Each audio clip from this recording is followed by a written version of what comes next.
Municipal ఎన్నికలకు సమయం లేదు మిత్రమా అంటోంది రాష్ట్ర ఎన్నికల సంఘం. అవును, ఎస్, ఈ నెల 24 లేదా 27 తారీఖున ఈ యొక్క తెలంగాణలో ఉన్నటువంటి ఈ యొక్క కార్పొరేషన్లు కావచ్చు, మున్సిపాలిటీలకు సంబంధించి కావచ్చు, ఎన్నికల ప్రక్రియకు సంబంధించి షెడ్యూల్ కూడా రిలీజ్ చేసే అవకాశాలు చాలా స్పష్టంగా కనిపిస్తున్నాయి. ఎందుకంటే ఈ రోజు నుంచి అంటే 21వ తారీఖు నుంచి 23 వరకు ఈ యొక్క జిల్లాల కలెక్టర్లతో రాష్ట్ర ఎన్నికల కమిషనర్ రాణి కుముదిని ఈ యొక్క జూమ్ మీటింగ్స్ పెట్టి ఎన్నికల నిర్వహణ అలాగే సన్నద్ధతపై ఒక దిశానిర్దేశనం చేసినట్లుగా తెలుస్తోంది. ఈ క్రమంలో కలెక్టర్లు కూడా బిజీగా ఉన్నట్లుగా తెలుస్తోంది. సో ఏదేమైనా సరే మరొక విషయం ఏంటంటే సుమారుగా 47 మంది కమిషనర్లని ఈ యొక్క మున్సిపల్ ఎఫెక్ట్ తోటి 47 మంది కమిషనర్లని బదిలీ చేసినట్లుగా తెలుస్తోంది. ఆ కార్పొరేషన్ నుంచి ఈ కార్పొరేషన్కి, ఈ కార్పొరేషన్ నుంచి ఆ కార్పొరేషన్కి ఈ యొక్క కమిషనర్లు కూడా వెంటనే బదిలీ అయిపోయారు. కొన్ని గంటల క్రితమే జరిగింది ఈ యొక్క ఇన్సిడెంట్. సో ఏదేమైనా సరే ప్రభుత్వం ఒక పక్కాగా ఈ యొక్క ఎన్నికల ప్రక్రియను నిర్వహించాలనుకుంది.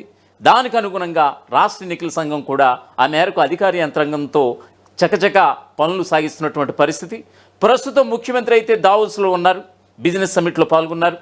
ఆయన మళ్ళీ అక్కడి నుంచి అమెరికా వెళ్తారు. అమెరికా నుంచి హైదరాబాద్ రావడానికి ఫిబ్రవరి 2 ఈ యొక్క గాంధీ భవన్ వర్గాలు అయితే చెప్తున్నాయి. సో ఖచ్చితంగా దావోస్లో ముఖ్యమంత్రి పర్యటనలో ఉన్నటువంటి ఆ క్రమంలోనే ఖచ్చితంగా ఇక్కడ రాష్ట్ర ఎన్నికల కమిషనర్గా ఉన్నటువంటి రాణి కుముదిని ఈ యొక్క మున్సిపల్ ఎలక్షన్స్కి సంబంధించి ఒక నోటిఫికేషన్ ఇచ్చేటువంటి అవకాశాలు అయితే చాలా స్పష్టంగా కనిపిస్తున్నాయి. సో ఏదేమైనా సరే మరొక వైపు మున్సిపల్ ఎన్నికలు దగ్గర పడుతున్న కొద్దీ ఇంకా ఎలక్షన్ షెడ్యూల్ ఇంకా రిలీజ్ చేయలేదు. కానీ మరికొన్ని చోట్ల ఈ యొక్క వార్డులు ఉంటాయి కదా, ఈ యొక్క డివిజన్స్ కావచ్చు, కార్పొరేషన్లో, మున్సిపాలిటీలో ఈ యొక్క వార్డులు కావచ్చు, ఈ యొక్క వేలంపాట్ల ప్రక్రియ కూడా జోరుగా కొనసాగిపోతుంది. కొన్ని గంటల క్రితం అనుకుంటా ఖమ్మం జిల్లా అశ్వారావుపేటలో ఒక వార్డుకి 1,50,000 వేలంపాట ధర, ప్రారంభ ధర 1,50,000 ప్రారంభించగా అది సుమారుగా 6 లక్షలకు చేరుకుంది. మరొక వైపు 6 లక్షలకి దక్కించుకున్నటువంటి ఆ వార్డు మెంబర్ ఎవరైతే ఉన్నారో, ఏకగ్రీవంగా ఎన్నికైనటువంటి ఆ వార్డు మెంబర్ ఎవరైతే ఉన్నారో ఖచ్చితంగా అక్కడ కండిషన్ కూడా పెట్టారు అక్కడ ఉన్నటువంటి వార్డు ప్రజానీకం. ఎస్, మా అందరికీ కూడా ఈ వార్డులో ఒక RO ప్లాంట్ కూడా ఏర్పాటు చేయాలి అనేటువంటిది. సో దానికి కూడా అంగీకారం తెలిపినటువంటి పరిస్థితి. ఆల్రెడీ మొన్నటికి మనం చూసాం పంచాయతీ ఎలక్షన్స్లో ఏ మేరకు వేలంపాట్లు జరిగాయో. సర్పంచ్ పదవి కోట్లల్లో, వార్డు మెంబర్ పదవి లక్షల్లో వేలంపాట్లకు వెళ్ళినటువంటి పరిస్థితి. సో ఈ క్రమంలో ఈ యొక్క పురపోరుకి సంబంధించి మున్సిపాలిటీలో కావచ్చు, కార్పొరేషన్లో కావచ్చు, వేలంపాట్ల ప్రక్రియ కూడా వేగంగా జరిగిపోతోంది తెర వెనుక అనేది కూడా చాలా స్పష్టంగా తెలుస్తోంది. సో దీనికి సంబంధించినటువంటి అప్డేట్స్ ఒకసారి చూద్దాం. ఎస్, ఖచ్చితంగా తెలంగాణలో మున్సిపల్ ఎన్నికల వేడి మొదలైపోయిందని చెప్పుకోవాలి. రాష్ట్ర ఎన్నికల సంఘం కూడా ఈ యొక్క షెడ్యూల్ ఇంకా ప్రకటించకముందే ఎక్కడికక్కడ జనంలో కావచ్చు, పార్టీలో కావచ్చు ఖచ్చితంగా హీట్ పెంచేసిందని చెప్పుకోవచ్చు. సో దీనికి సంబంధించి ఒక పూర్తి స్థాయి అప్డేట్ చూద్దాం. ఎస్, ఖచ్చితంగా తెలంగాణలో మున్సిపల్ ఎన్నికల నిర్వహణకు ప్రభుత్వం సన్నాహాలు చేస్తున్నటువంటి విషయం తెలిసిందే. ఈ నేపథ్యంలో రాష్ట్ర ఎన్నికల సంఘం కూడా కసరత్తు వేగవంతం చేసింది. ఈ మేరకు రాష్ట్ర ఎన్నికల కమిషనర్ జిల్లాల కలెక్టర్లతో విస్తృత స్థాయి సమావేశాలు కూడా నిర్వహిస్తున్నారు. సో ఈ క్రమంలో జనవరి 21 అంటే ఈ రోజు నుంచి 23 వరకు వరుసగా 3 రోజులు కూడా ఈ యొక్క ఆయా జిల్లాల కలెక్టర్లతో జూమ్ మీటింగ్స్ వర్చువల్గా సమావేశం అవుతారు రాష్ట్ర ఎన్నికల కమిషనర్.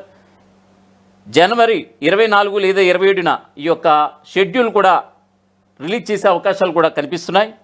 కాగా మున్సిపల్ ఎన్నికలకు సంబంధించి ఇప్పటికే మేయర్ కావచ్చు, చైర్పర్సన్ పదవులు రిజర్వేషన్లు కూడా ఖరారు చేసినటువంటి సందర్భం మనందరికీ తెలిసిందే. ఇప్పటికే ఎన్నికల కమిషన్ కూడా తన పోర్టల్లో, వెబ్ పోర్టల్లో కూడా ఈ యొక్క డీటెయిల్స్ అన్నీ కూడా పెట్టింది. ఈ యొక్క పోటీకి సంబంధించి కూడా గైడ్లైన్స్ కూడా విడుదలయ్యాయి. అవి కూడా ఈసీ ఎలక్షన్ కమిషన్ పోర్టల్లో కూడా పొందుపరచడం కూడా జరిగింది. ఇక తెలంగాణలో త్వరలో మున్సిపల్ ఎన్నికలు నిర్వహించేందుకు ప్రభుత్వం సన్నాహాలు చేస్తోంది. ఈ నేపథ్యంలో రాష్ట్ర ఎన్నికల సంఘం మున్సిపల్ ఎన్నికల నిర్వహణకు సంబంధించి కసరత్తు కూడా వేగవంతం చేసింది. అందులో భాగంగా రాష్ట్ర ఎన్నికల కమిషనర్ రాణి కుముదిని జిల్లాల కలెక్టర్లతో వీడియో కాన్ఫరెన్స్ ఎప్పటికప్పుడు నిర్వహిస్తూనే ఉన్నారు. ఇప్పటికే ఎస్సీసీ ఉమ్మడి ఆదిలాబాద్ కావచ్చు, ఉమ్మడి కరీంనగర్ జిల్లాలో కలెక్టర్లతో వీడియో కాన్ఫరెన్స్ నిర్వహించినట్లుగా తెలుస్తోంది. అంతేకాదు జనవరి 21, 22, 23 తేదీల్లో వివిధ జిల్లాల కలెక్టర్లతో కూడా ఈ యొక్క సమావేశాలు, జూమ్ మీటింగ్స్ నిర్వహించి ఎన్నికల ఏర్పాట్లు అలాగే సన్నద్ధతపై చర్చిస్తారని కూడా తెలుస్తోంది. ఇక కలెక్టర్లతో సమావేశాలు నిర్వహించి ఎన్నికల ఏర్పాట్లపై చర్చించిన తర్వాత మున్సిపల్ ఎన్నికలకు నోటిఫికేషన్ విడుదల చేసే అవకాశం ఉందని కూడా తెలుస్తోంది. అందులో భాగంగా జనవరి 24 లేదా జనవరి 27న తెలంగాణ మున్సిపల్ ఎన్నికల నోటిఫికేషన్ విడుదలయ్యే ఛాన్స్ ఉన్నట్లుగా సమాచారం. అయితే ఈ విషయంపై ప్రభుత్వం అధికారికంగా ఇంకా వివరాలు అయితే వెల్లడించలేదు. సో ఎప్పుడైతే రాష్ట్ర ఎన్నికల సంఘం కమిషనర్గా ఉన్నటువంటి రాణి కుముదిని ప్రెస్ మీట్ ఎప్పుడు పెడతారనేది ఇప్పుడు సర్వత్రా చర్చకు దారితీసింది. ఎందుకంటే రిజర్వేషన్స్ ఫైనల్ అయిపోయాయి, ఎక్కడెక్కడ పోటీ చేస్తున్నారు, అక్కడ ఎవరెవరు ఏ సామాజిక వర్గం వాళ్ళు పోటీ చేస్తున్నారు అనేది కూడా కన్ఫర్మ్ అయిపోయింది. సో దీనికి సంబంధించి ఇంకా నోటిఫికేషన్ ఒకటే, ఈ మరొక వైపు షెడ్యూల్ కూడా రిలీజ్ కావాల్సి ఉంది. సో ఖచ్చితంగా ఎప్పుడైతే షెడ్యూల్ వస్తుందో ఈ యొక్క షెడ్యూల్ ప్రకారం మేబీ ఫిబ్రవరి 14th అనేది కూడా చాలా ప్రధానంగా బలంగా కూడా వినిపిస్తోంది. ఫిబ్రవరి 14th ఈ యొక్క బ్యాలెట్ పద్ధతిలో ఎన్నికలు నిర్వహించేలా కూడా ప్రభుత్వం సన్నాహకాలు చేసింది. ఆ మేరకు రాష్ట్ర ఎన్నికల సంఘం కూడా ఏర్పాట్లు కూడా ముమ్మరం చేసింది.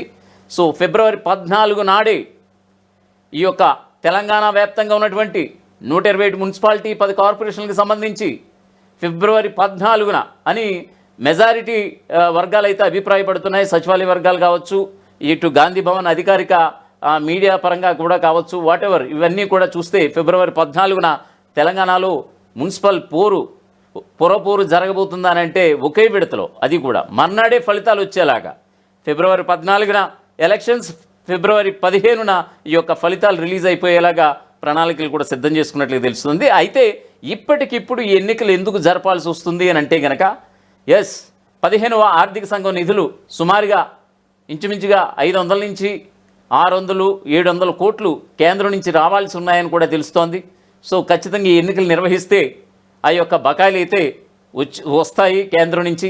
తద్వారా ప్రభుత్వ పథకాలకు కావచ్చు, అభివృద్ధి కార్యక్రమాలకు కావచ్చు, సో ప్రజల జీవన పరిస్థితులు మెరుగుపరచడానికి తీసుకునేటువంటి ఏ నిర్ణయానికైనా ఆ డబ్బులు ఉపయోగపడవచ్చు అనేటువంటి ఒక బలమైనటువంటి నమ్మకంతో ముఖ్యమంత్రి రేవంత్ రెడ్డి పంచాయతీ ఎన్నికల తర్వాత ఈ యొక్క ఎంపీటీసీ జెడ్పీటీసీ ఎన్నికలు జరగాల్సి ఉంది, కాకపోతే అవి పోస్ట్పోన్ చేశారు.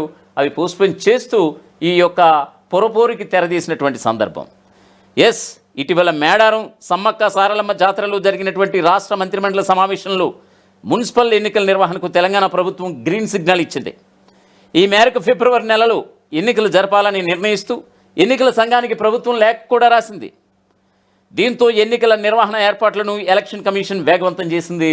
ఇదిలా ఉండగా 127 మున్సిపాలిటీలు 10 కార్పొరేషన్లకు సంబంధించి మేయర్ అలాగే చైర్పర్సన్ పదవుల రిజర్వేషన్లను కూడా ఖరారు చేసి ఈ యొక్క గైడ్లైన్స్ మార్గదర్శకాలను కూడా విడుదల చేసి రాష్ట్ర ఎన్నికల సంఘం తన వెబ్ పోర్టల్లో పొందుపరిచినటువంటి సందర్భం.